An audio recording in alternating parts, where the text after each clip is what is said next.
A doctor's duty is to save lives. But what happens when wealth clouds their judgment? In the heart of the city, a prestigious doctor, renowned for his skill, but infamous for his arrogance, turns away a desperate man in need of treatment. Dismissing him as just another burden on society, he sends him away without a second thought. But fate has a cruel sense of irony. When the tables turn and the doctor finds himself in dire need, the same man he abandoned holds his life in his hands. Will the doctor's past mistakes come back to haunt him? Or will he be granted a second chance? Before we dive into this powerful story, make sure to hit that subscribe button and turn on notifications. You won't want to miss stories that make you think, feel, and question what you'd do in the same situation. Dr. Michael Grant was the kind of man who commanded attention the moment he entered a room. Tall, impeccably dressed, and always carrying an air of superiority, he wasn't just a doctor, he was a brand. People whispered his name in admiration. He was known for saving lives, but only those who could afford his expertise. At the prestigious Lexington Medical Center, Michael was the head of surgery. The hospital catered to the city's elite, a place where money dictated priority. To him, healthcare was a business, not a charity. While his skills were unmatched, his empathy had long faded behind expensive suits and luxury cars. One evening, after an exhausting 12-hour shift filled with VIP patients, Michael was making his way out of the hospital when a frail man blocked his path. His clothes were tattered, his face sunken, and his eyes held the kind of desperation that made people uncomfortable. "Please, doctor, I need help," the man begged, clutching his chest. Michael barely glanced at him. "The free clinic is 3 blocks down. I suggest you try there." "But I can't breathe," the man gasped, stumbling forward. Michael sighed, adjusting his Rolex. "Sir, I only take appointments, and unless you have insurance, I can't help you." A nurse rushed over, recognizing the man as Jacob Miller, a mechanic from a struggling neighborhood nearby. She pleaded with Michael. The security guards led Jacob outside. Despite his worsening condition, he was nothing more than a nameless face in Michael's eyes. As Michael got into his luxury car, Jacob collapsed on the sidewalk. The world moved on, but fate never forgets. Little did Michael know, the very man he dismissed so easily would soon decide his own fate. Dr. Michael Grant lived in a world where power and privilege reigned supreme. His life was a collection of extravagant dinner parties, high-profile charity events where he only donated for publicity, and weekends spent at exclusive golf resorts. People admired him for his surgical skills, but those who truly knew him saw the arrogance beneath the surface. Despite his prestigious career, there was one thing Michael never tolerated: weakness.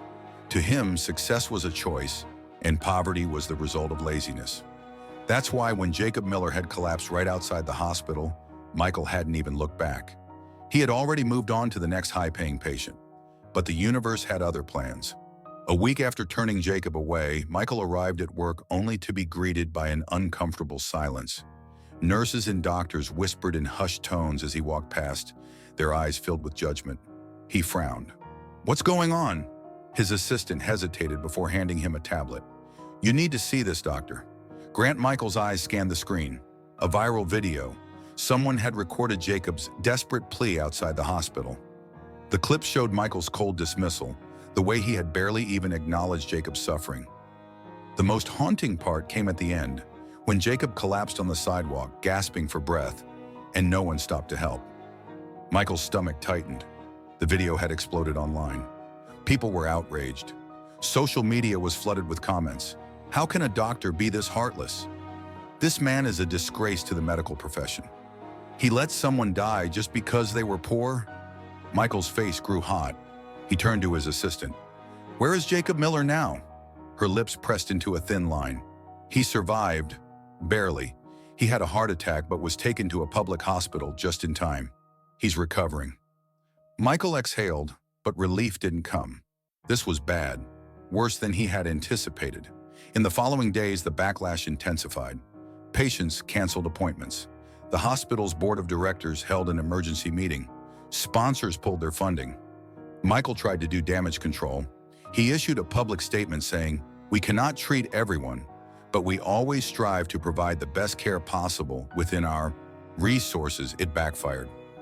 News outlets picked up the story.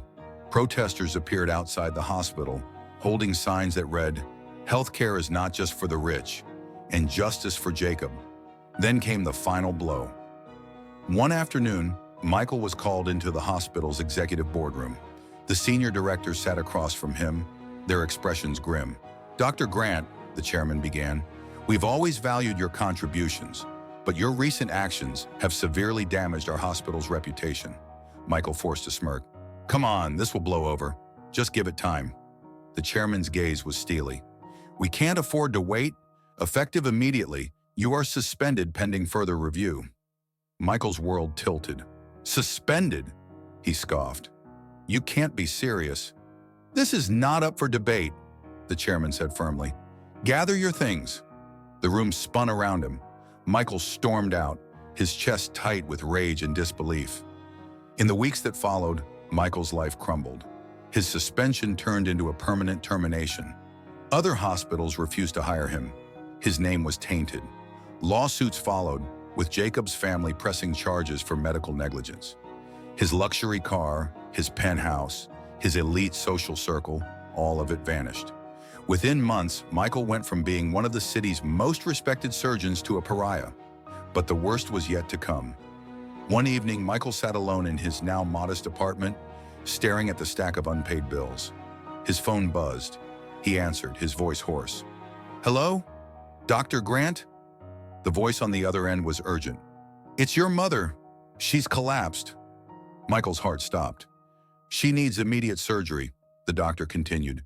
"But there's a problem. The procedure is highly specialized.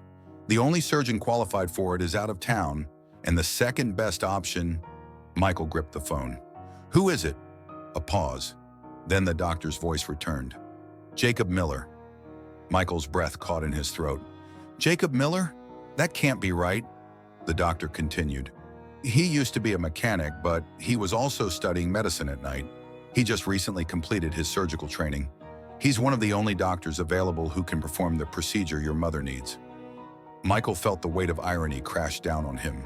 The very man he had once deemed unworthy of medical care now held his mother's life in his hands. Michael rushed to the hospital. The moment he saw Jacob in a white coat, he hesitated.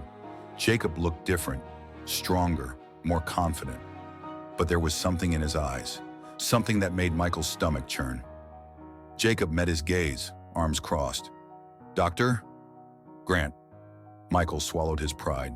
"Jacob, my mother. She needs your help." Jacob studied him for a long moment. Then in a calm, measured tone, he said, "And why should I help you?" Michael's chest tightened. "Please, I know I was wrong. I shouldn't have turned you away that day. I was arrogant, selfish. But I'm begging you, don't let my mother suffer because of my mistakes." Jacob exhaled. He had every reason to walk away, every reason to turn his back, just as Michael had once done to him. But then he glanced at the hospital bed where Michael's mother lay, pale, fragile, fighting for her life. He sighed. "I don't do this for you. I do this because no one deserves to be denied care." Without another word, Jacob turned and walked toward the operating room. Michael stood frozen, overwhelmed by the weight of his own failure. He had spent his whole life believing that wealth defined worth, but now he understood the truth. Jacob Miller stood at the scrub sink, washing his hands methodically as he prepared for surgery. The rhythmic sound of water running over his fingers was the only thing grounding him. He had performed this procedure before. He was trained, ready, but this time it felt personal. Through the glass of the operating room, he could see Michael Grant pacing in the hallway, his face pale, his hands trembling. For the first time, the once powerful doctor looked powerless. Jacob took a deep breath and then turned to his team. "All right, let's begin." The surgical lights blazed to life, illuminating Michael's mother lying on the table. Her frail chest rose and fell in shallow breaths. The monitors beeped steadily, but Jacob knew time was running out. He picked up the scalpel. Outside the OR, Michael sat with his head in his hands. This wasn't supposed to be his life. He was the best. He was supposed to be the one saving lives, not begging for help. But now he had to trust the man he had once discarded like nothing. A voice interrupted his thoughts. "Dr. Grant?" He looked up to see an older nurse. She had worked at Lexington Medical when he was still there. "I just wanted to say, I hope this experience changes you." Michael frowned. "What do you mean?" She folded her arms. "For years, you treated patients like customers. You refused to help people unless they could pay. But now you understand what it's like to be powerless, don't you?" Michael clenched his jaw. He wanted to argue, to tell her she didn't understand. But she did. For the first time in his life, he had no control, and it terrified him. Inside the OR, Jacob was deep into the procedure. The incision was made. The delicate work of repairing the damage to the heart had begun. But then, the monitor let out a sharp, shrill beep, beep, beep. One of the assisting surgeons looked up, eyes wide. "Her blood pressure is dropping fast." Jacob's heart pounded. "She's going into cardiac arrest. We need to stabilize her now." A nurse moved quickly, handing him the necessary tools, but his hands hesitated for a fraction of a second. A voice echoed in his mind. Michael's cold dismissal that night outside the hospital. "I only take appointments, and unless you have insurance, I can't help you." For a fleeting moment, he had the power to do nothing, to let karma take its course. But then he shook his head, snapping out of it. Number? He wasn't Michael Grant. He wasn't someone who turned his back on those in need. "Get the defibrillator ready," he ordered. The machine was rolled closer, and Jacob took the paddles in his hands. The electricity crackled as he pressed them against her chest. "Clear!" A jolt surged through her body. The monitor still flatlined. "Again!" Another jolt. For an agonizing 5 seconds, there was nothing. Then, a faint but steady beep. Beep. Beep. The surgical team exhaled in relief. The crisis had passed, but Jacob's heart was still racing. He glanced through the OR window and caught sight of Michael watching in sheer panic. For a split second, Jacob saw something in Michael's eyes that he had never seen before. Not arrogance, not indifference, fear, real human fear. 2 hours later, the surgery was complete. Jacob walked out of the OR, peeling off his gloves. His face was unreadable. Michael leapt to his feet. "How is she?" Jacob met his gaze. "She's stable. The surgery was a success." Michael's body sagged in relief. He ran a hand down his face, unable to contain his emotions. "Thank you," he whispered. "Thank you, Jacob." Jacob didn't respond immediately. Instead, he studied the man in front of him. He had imagined this moment differently. Imagined telling Michael that he wouldn't lift a finger to help him, just as Michael had once done to him. But seeing Michael now, broken, humbled, he realized something. Revenge wouldn't have changed anything. "You owe me nothing," Jacob finally said. "You owe them everything." Michael frowned. "Them?" Jacob gestured around the hospital. "The patients you turned away. The people you refused to help. You can't undo what you did to me. But maybe you can make sure it doesn't happen to someone else." Michael swallowed hard. He had spent his entire career believing that only money mattered. But in the past few hours, he had seen more humanity in Jacob than he had ever seen in himself. "Tell me what to do," he said quietly. "I don't want to be that man anymore." Weeks passed. Michael stayed by his mother's side as she recovered, but he didn't return to his old life. He couldn't. Instead, he did something he never imagined. He went back to the same public hospital where Jacob had trained, the same place he had once dismissed as beneath him, and he applied for a job. At first, the staff was hesitant. They knew who he was. They had seen the video. They had heard the stories. But Michael was different now. He didn't demand the best equipment. He didn't expect VIP treatment. He simply worked. Day after day, he treated patients. Rich, poor, insured, uninsured. For the first time in his life, he understood what it meant to be a doctor. And then one evening, as he was finishing his shift, he saw Jacob walking down the hallway. They locked eyes. Jacob smirked. "You still here, Grant?" Michael smiled, genuinely, for the first time in a long time. "I think I'm finally where I belong." Jacob nodded. "Good." And with that, he walked away, knowing that justice had been served in the best way possible, by changing a man's heart. Because true redemption isn't about revenge, it's about transformation. Months passed, and Michael's transformation was nothing short of remarkable. He had left behind his life of luxury, trading his penthouse for a modest apartment close to the public hospital. His days were filled with long hours of patient care, often working alongside Jacob, who had become both a mentor and a friend. The change in Michael was undeniable. The arrogance that once defined him had been replaced by humility, his demeanor softer, his words more thoughtful. He didn't just treat his patients. He listened to them, understood their struggles, and gave them the care they deserved. The once proud doctor who had turned away those in need now sat with the homeless, held the hands of the elderly, and offered compassion to the poor and vulnerable. But it wasn't just about his professional life. Michael's personal relationships began to heal too.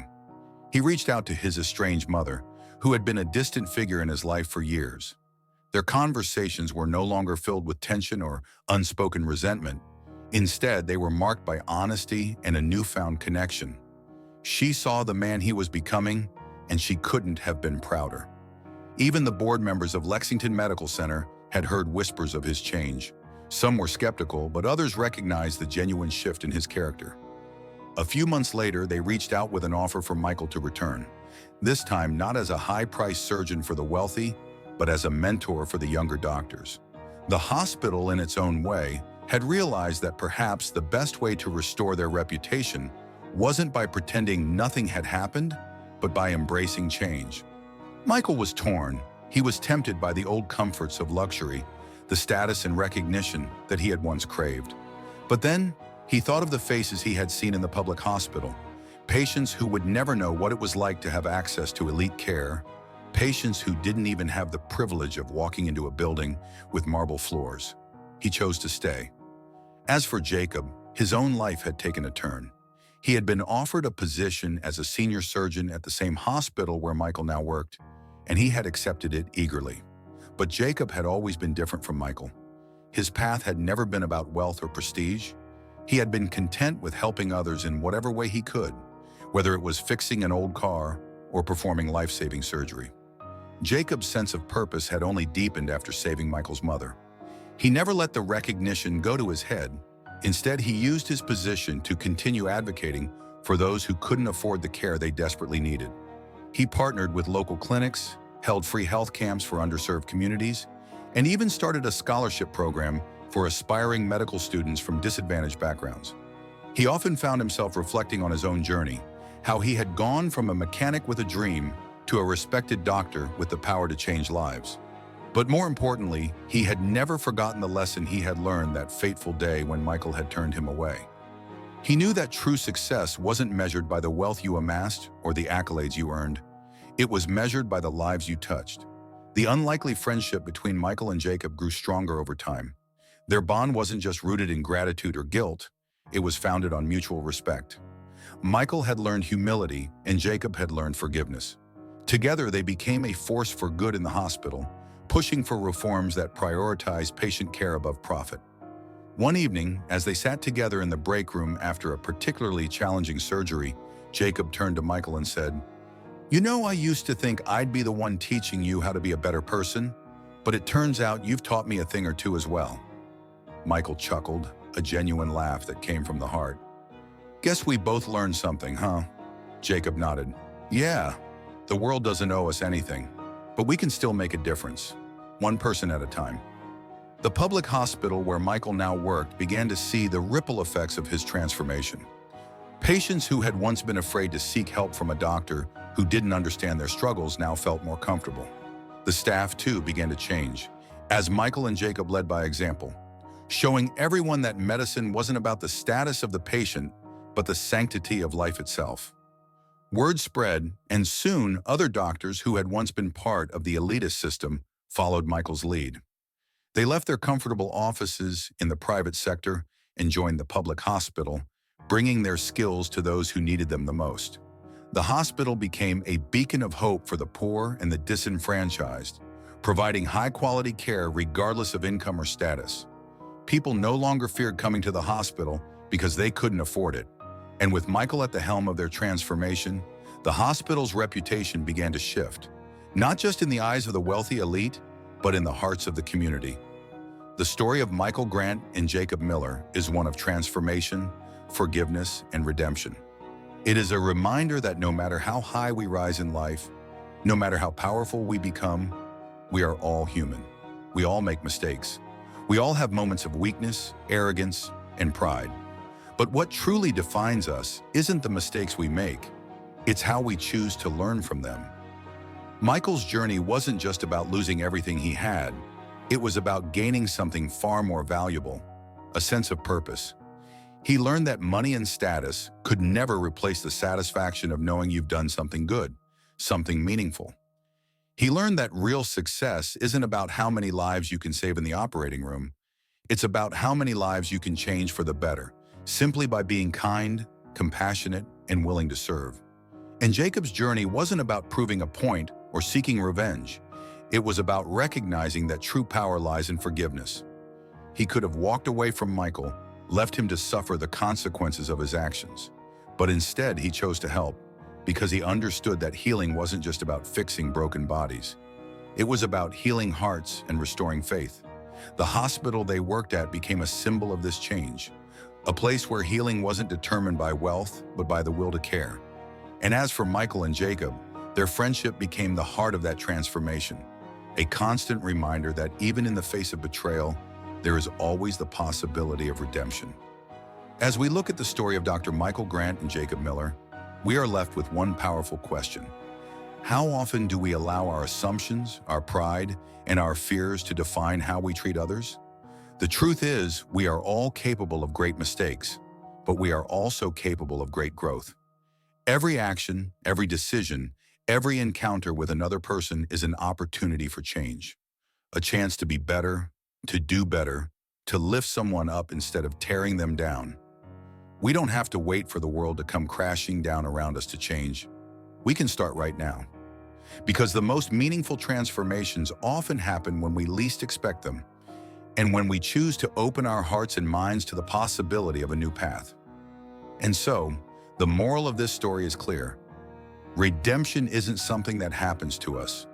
It's something we actively choose, every day, through the choices we make and the way we treat others. Michael learned this the hard way, but in the end, it was the greatest lesson he could ever have learned.